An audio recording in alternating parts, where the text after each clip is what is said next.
pertama ada agamaisasi politik, ada politisasi agama. Nah yang terjadi sekarang adalah politisasi agama. Sebenarnya tokohnya tokoh-tokoh politik, tapi terus kemudian memakai agama untuk itu. Mas Panji aku ingat banget tuh ketika pertama kali abis Mensreya, aku nonton di Bogor, pertama kali kita ketemu di Markas Comika, Mas Panji bilang gini, Ustadz maaf ya itu joke tentang sholat, aku bilang itu jenius mas. Kenapa? Karena itu cara untuk mengingatkan pada orang bahwasanya memang inilah kondisi di dalam Islam. Dan kita tiap hari ngomong itu mas sebenarnya. Kita ngomongin pada orang bahwa sholat itu tidak cukup misalnya. Jadi pemimpin itu tidak cukup dengan sholat dan segala macam. Karena contohnya itu menurutku lebih terang daripada contoh yang aku berikan. Karena contoh yang dipakai itu adalah misalnya contoh. Emang lu mau pilih misalnya ketika lu pilih pilot, lu pilih yang dari agamanya? Enggak kan? Percaya nggak percaya mas? Ada satu dokter, bayangin ya, satu dokter ngomong ke aku, Ustadz kita punya pilihan ngerekrut karyawan yang seiman tapi skillnya kurang, atau yang tidak seiman tapi skillnya bagus. Yang mana Ustadz? Aku bilang dengan sangat yakin, yang skillnya bagus.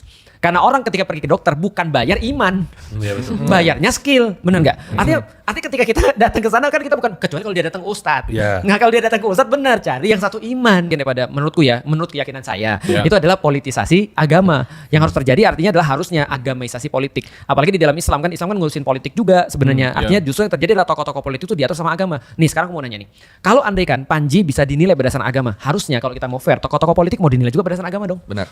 Nah itu kalau andaikan itu dijadiin fair ya, habis tuh semua tuh orang tuh. Kalau kita mau misalnya contoh ya, Panji kita lihat dia salah atau enggak karena dia sebut sholat itu tidak bisa dijadiin sebagai satu-satunya syarat untuk memilih pemimpin misalnya. Oke, aku juga bisa bertanya misalnya tentang misalnya keputusan misalnya Pak Bahlil misalnya. Bagaimana tuh keputusannya? Gak ada rem hari ini ya. Offside.